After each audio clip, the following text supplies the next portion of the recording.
The countdown for us started yesterday in my kitchen as my daughter flipped the calendar forward for something and realized she had less than 30 days of school left. She loves her teacher and looks forward to school, so she felt sad. It launched her into a story about how her class is trying to convince her teacher to move to the next grade with them.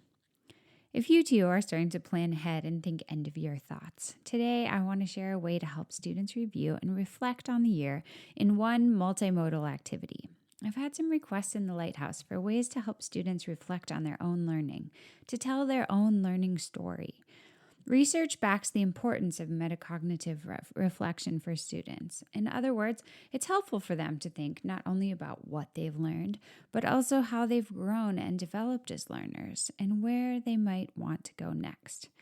Before we dive in, I want to let you know that I've designed a full free curriculum set to go with this episode, and I'll put the link in the show notes. So as I'm describing all this to you, know that you can snag it. You don't have to write it from scratch, and it is editable. So if you think of ways that you're already going to be tweaking it on your first go round, you can just edit it to suit your needs. Okay, let's dive in. Welcome to the Spark Creativity Teacher Podcast, a podcast for English teachers looking for more creativity, more engagement, more joy, and no more scripted curriculum, lesson planning ruts, or boring book lists. I'm Betsy Potash, and I'm honored you're trusting me to help. You're not alone on this creative journey anymore. Okay, so how can students tell their learning story through this multimodal activity? Well, it's a hexagonal thinking activity, and let me break it down for you as I am visualizing it. The first step is to give students hexagons. These hexagons are fairly large. They have room to really fill in a lot of information and ideas and visuals. Each hexagon is going to represent something different. So there are white hexagons and there are gray hexagons. Let's start with the white hexagons. These are meant to represent the content of the units your students have studied throughout the year. They can fill up 1, 2, 3 for each unit of the year. And they want to include on those hexagons that are broken up into little sections elements like these: meaningful text they studied in that unit, key takeaways from the content of the unit, essential ideas or questions from the unit, quotations from texts in this unit that still stand out to them, visual representations of key pieces of this content that they'd like to remember. Now, if they're skeptical about adding visuals and using colors to help illustrate this content as they review, you might share this recent research analysis from Edutopia from their School of Practice podcast. This episode was called The Extraordinary Impact of Drawing to Learn, and I pulled out a little jewel that I think is worth just keeping in mind or maybe even sharing directly with students. Quote, when kids attentively sketch something they're learning about, they tap into the visual, kinesthetic, and linguistic parts of the brain, research shows. This generates abundant connections across the brain's neural network and encodes learning even more deeply than more passive learning tasks like reading or listening to a lecture.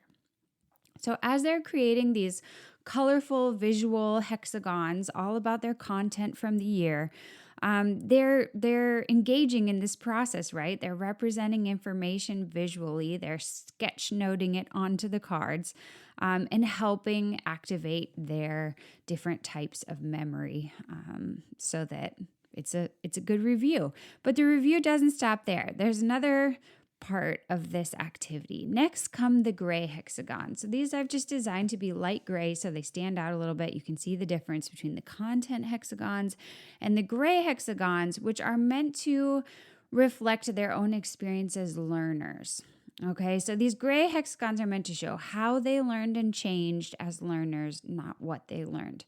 The learning hexagons, again, they're going to fill out like little tiny one-pagers, and they're going to include elements like references to meaningful projects or writing that they did during the unit, notes about ways they expanded their perspective or evolved their thinking, skills they developed or improved during the unit, questions they still have on their mind related to the unit, interests they developed as a result of the unit, visual representations of meaningful work that they did during the unit. Okay, so for every unit, they have a white hexagon or several And for every unit, they have a gray hexagon that represents their journey as a learner.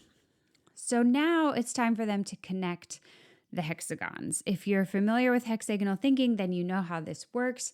They're trying to find the connections. And this is a really fun part about hexagonal thinking, and this will be a different way of doing it, right? They're looking across the whole year at all the content, at all the ways they've learned and grown. How can they connect it all? I think this will be such an interesting activity for them, as well as helpful review and reflection. There's no right way. There's no wrong way, right, to connect the content and skills that they learned throughout the year. It's just a chance for them to reflect and review. As an example, when I was creating a model, I used the 9th grade curriculum that I'm developing for next year, and immediately one big connection between Romeo and Juliet and the Outsiders leaped out at me. As I was creating, just from my own memories of the book, hexagons for Romeo and Juliet and the Outsiders, one crucial thing that I put on both is what connects us, what divides us. And I hadn't thought about it that much before, but like the Sox versus Greasers and the Montagues versus Capulets are such similar plot lines in a lot of ways. And there's even like a violent interaction that leads to a death between the rivals. And I mean, these texts are written so far apart, right? And yet it's like this fundamental thing. What connects us? What divides us? What trips people up and makes them retain these fears and makes them so angry? Like doing this hexagonal thinking web just made that really jump out at me, so that when I'm teaching it, for sure, I'm going to be looking at that. But anyway, the point is, as students are creating these webs, they're going to have these moments of connection and these moments of epiphany as they see the way it all fits together, and the process of going back and thinking back through all the things they've studied, all the ways they've grown, how it all connects. It's easy to see that this can be a powerful activity for them in the last week of school. Okay. Next, you may want to let them have like a little learning gallery, right? If they haven't written really personal stuff on their gray hexagons, and I doubt that they're going to get that personal, you could let them then stand up and walk around and see other people's evolution, their learning story of the year. What stood out to them from the different units? How did they develop as students of English? And just kind of take it all in. It's another way of reviewing to see how other people have translated the information into these hexagonal webs. Finally, though, don't stop there. Finally, have them reflect in writing. Use this activity as a springboard into some final reflection. Invite your students to tell the story of their year in whatever mode they prefer, starting with some jumping off questions like these. Now, they don't have to answer all of these questions. You can add to these questions. You can take some away. Just give them some jumping off points, or they may feel overwhelmed and not know where to start. So they might look at their web. They might start their reflection with questions like, what stands out to you as meaningful? What are you glad that you learned? What skills have you developed? When did you most thrive and why?